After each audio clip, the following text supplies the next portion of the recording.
choses erronées, fausses. Donc on revient à chaque fois dans l'écoute intérieure. C'est le plus près du présent. C'est le plus près de ce que vous êtes dans l'intimité ici. C'est à l'intérieur de vous, vous avez cette écoute fondamentale, intransigeante, qui brûle tout. Ça, c'est l'écoute. Donc on parle de l'écoute, on peut parler de pleine conscience, on peut parler de présence. Donc on va dire l'écoute ou voir, on peut dire voir ou écouter, mais voir sans voir, écouter sans écouter, c'est plus direct que le sens même de l'écoute par exemple. Donc ne cherchez pas avec la tête parce que c'est incompréhensible. C'est-à-dire qu'on doit abandonner tout ce qu'on croit, tout ce qu'on pense, même ce qui est en train d'être dit ici, on doit abandonner aussi toute la vie qu'on a. Ah, peut-être Bruno parle de ceci ou cela. Il faut abandonner aussi ça. C'est un abandon total. On ne peut pas garder et en même temps, trouver sa nature. On est obligé de lâcher les choses. Mais on veut garder et en même temps trouver un certain bonheur en gardant tout. Donc il faut tout lâcher et voir ce qui reste dans la réalisation du soi, voir ce qui est en train d'être réalisé dans l'instant. Qu'est-ce qui est en train d'être vivant dans l'instant, authentique, qui ne dépend de rien. Ça, c'est la plus belle découverte. Et après, vous pourrez reprendre les valises, il n'y a aucun problème. Mais vous savez que dans les valises, c'est du vent. Si. C'est qu'on est bien obligé de les reprendre.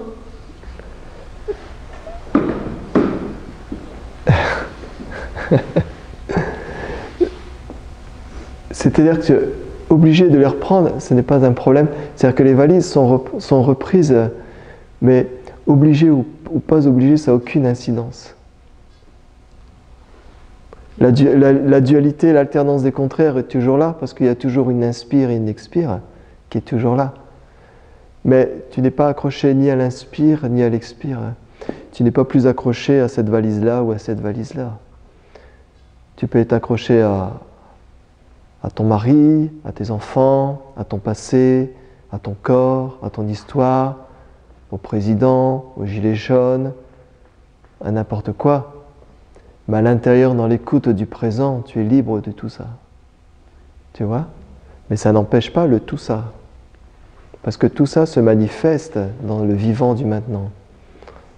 Donc c'est pas enlever les choses, c'est revenir, j'allais dire, au zéro, au point ici maintenant, au centre ici maintenant, qui englobe toute chose. Donc on est dans l'écoute.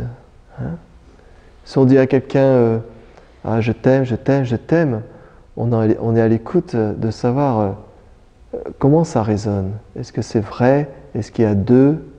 Ou est-ce que c'est pas un amour qui est beaucoup plus profond que ça? Est-ce que c'est quelque chose qui est égotique? Ou est-ce que c'est quelque chose qui est beaucoup plus vaste, beaucoup plus profond? Donc ça, c'est être à l'écoute.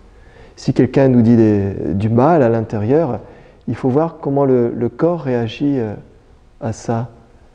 Comment je prends mal une chose, il faut écouter comment le corps réagit, comment le mental réagit, comment l'ego réagit, comment l'identité réagit.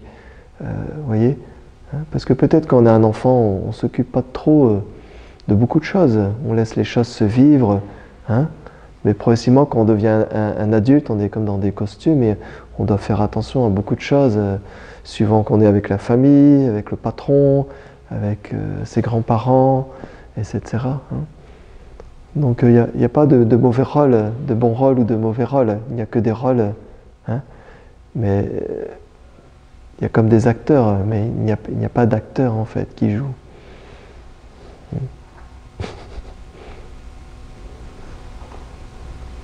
Donc c'est un abandon. Donc c'est savoir jusqu'où l'abandon peut aller. Parce que la peur va arriver. La peur va arriver, les accroches vont s'arriver. On va dire, je vais quand même garder cette valise-là. Parce que, mais tant que vous gardez une valise pendant une fraction de seconde dans la méditation, il y a comme quelque chose qui est attaché à quelque chose. Il y a comme une peur. Donc si la peur arrive, on commence à la regarder. Comment elle se manifeste? Comment la peur peut exister dans cet instant? Puisqu'il n'y a pas d'après. Hein? Comment elle se vit? Donc on la regarde. On ouvre les bras. Hein?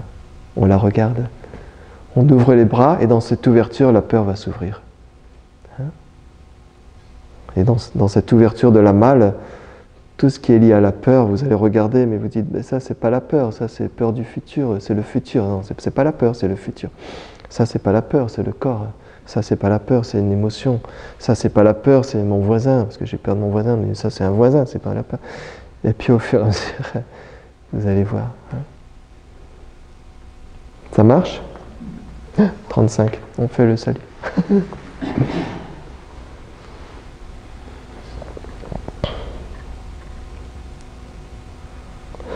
Donc la méditation, c'est pour ça qu'on dit que la méditation c'est toute la journée. Vous avez l'opportunité, dès que vous s'ouvrez les yeux, d'être déjà dans l'écoute du mécanisme qui va se mettre en route. Vous ne pouvez pas faire face. Hein? D'accord? Donc être à l'écoute du mécanisme. C'est pas le mécanisme qui nous réveille? L'aspect biologique nous réveille. Hein? Mais si vous ne vous réveillez pas, ce n'est pas grave. Hein? Il y aura l'écoute aussi.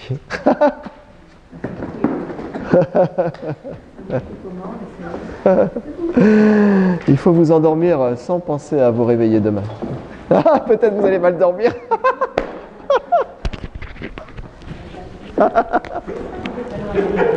On va faire des insomnies.